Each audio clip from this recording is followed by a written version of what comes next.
Graphics के माध्यम से समझते हैं कि मॉक ड्रिल को लेकर कुछ अहम बातें। सिविल डिफेंस मॉक ड्रिल को लेकर 244 जिलों की तैयारी पूरी हो चुकी है। शहर से गांव तक अभ्यास किया जा रहा है। वायुसेना हॉटलाइन कार्यक्षमता का परीक्षण किया जा रहा है। तो तैयारी पूरी हो चुकी है और आज एक अहम बैठक भी होने वाली है। रेडियो संचार लिंक कार्यक्षमता का परीक्षण कैसे किया जा रहा है? दरअसल इसमें एनडीएमए, एनडीआरएफ, रेलवे, जिला अधिकारी, इन सब की भागीदारी है। तो मॉक ड्रिल को लेकर आज एक अहम बैठक होगी और तैयारी पूरी हो चुकी है। देश के 244 जिलों में युद्ध जैसे हालात होंगे। होमगार्ड, एनसीसी, एनएसएस, किस किस की भागीदारी है उसमें ये मौजूद है। तो भारत की तैयारी पूरी हो गई है और उसको लेकर आज एक अहम बैठक होगी जिसमें कई अहम फैसले आएंगे। उसको लेकर भी आपको आगे जानकारी देंगे। भाई, पाकिस्तान के खिलाफ एक्शन प्लान तैयार हो चुका है। तो प्रधानमंत्री पिछले 7 दिन के भीतर तीनों सेना प्रमुख से अलग अलग मुलाकात भी कर चुके हैं। कल दिन भर बैठकों का दौर चला। पाकिस्तान में आतंकवादियों के खिलाफ संभावित कार्रवाई से पहले प्रधानमंत्री मोदी हर तथ्य को बारीकी से समझ लेना चाहते हैं। दावा है कि प्रधानमंत्री मोदी ने तीनों सेनाओं के साथ उनकी तैयारियों और हथियारों तथा गोला बारूद की स्थिति पर भी चर्चा की है।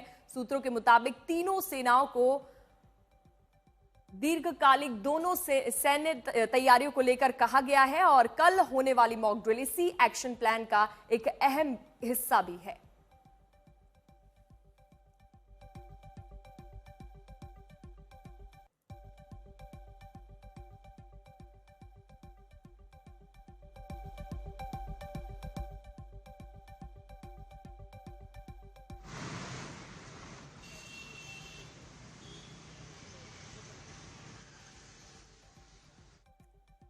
तो चलिए मॉक ड्रिल को लेके कुछ और अहम जानकारी आपको दे देते हैं कि मॉक ड्रिल में होता क्या है। हमले के वक्त बचने के लिए मॉक ड्रिल में ट्रेनिंग दी जाती है और कल ये मॉक ड्रिल की जाएगी। 244 जिलों में मॉक ड्रिल के दौरान ब्लैकआउट हो जाता है। कल सायरन बजेगा और इसी अहम स्थानों को हमले के वक्त छिपना होता है। लोगों को मॉक ड्रिल में ये सिखाया जाता है। साथ ही लोगों को सुरक्षित जगह पहुंचाने का भी काम किया जाता है। मॉक ड्रिल में ये कुछ अहम चीजें होती हैं, वो समझ लेना बहुत जरूरी है।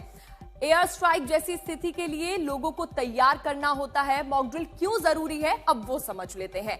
आपात स्थिति के लिए प्रशासनिक व्यवस्था को दुरुस्त करने के लिए मॉक ड्रिल काफी ज्यादा अहम मानी जाती है। वहीं एयर स्ट्राइक जैसी स्थिति के लिए लोगों को तैयार करना, यह भी मॉक ड्रिल के लिए जरूरी है। आपात स्थिति के लिए प्रशासनिक व्यवस्था को दुरुस्त करना, इसलिए मॉक ड्रिल काफी ज्यादा अहम है। और आज मॉक ड्रिल को लेकर एक अहम बैठक भी होने वाली है। अब देखना होगा उस बैठक में क्या कुछ निकलकर सामने आता है। ब्लैकआउट एक्सरसाइज क्यों जरूरी है? आपको बता दें कि इससे दुश्मन को निशाना साधने में मुश्किल होती है, इसलिए ब्लैकआउट एक्सरसाइज काफी ज्यादा अहम है। हमला होने पर तय समय के लिए लाइट बंद कर देना होता है ताकि दुश्मन को पता भी ना लग सके और इससे दुश्मन को निशाना साधने में मुश्किल होती है। इसीलिए ब्लैकआउट एक्सरसाइज काफी ज्यादा जरूरी होती है।